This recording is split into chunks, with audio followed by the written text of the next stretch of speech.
He's said to be one of the most influential thinkers of the 20th century. George Padmore helped to set the agenda for decolonisation after the Second World War. Now, to commemorate his achievements, a blue plaque will go outside number 22 Cranleigh Street in Camden, the place he called home. Aisha Baksh has the story. Honour and glory to the spirit of our brother. An African blessing for an African political hero. Outside this block of flats in North London, the life of George Padmore is remembered. A political activist born in Trinidad, he lived at number 22 Cranleigh Street in Camden for nearly 20 years.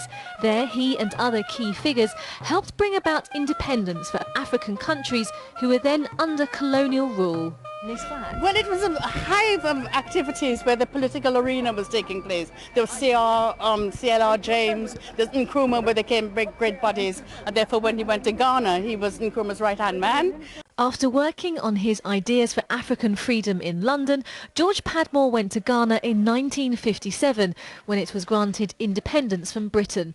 He became a political advisor to the man he encountered in London, Ghana's first president, Kwame Nkrumah. The campaign to commemorate his time spent in the capital was led by Jack Bueller.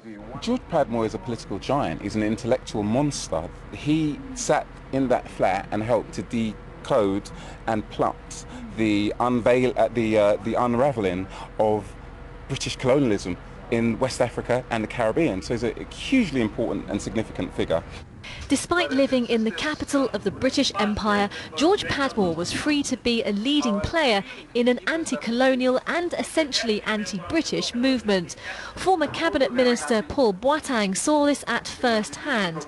He and his father, a Ghanaian activist, often visited Padmore at his London home. There was a welcome here in progressive circles for the movement for colonial freedom. This was, as it is now, an open city, a place where politicians and activists, people in church and community mixed and came together. And many came together on what would have been George Padmore's 98th birthday to unveil a blue plaque in his honour and to remember how a part of African history was conceived in this unassuming corner of the capital. Aisha Baksh, BBC London News.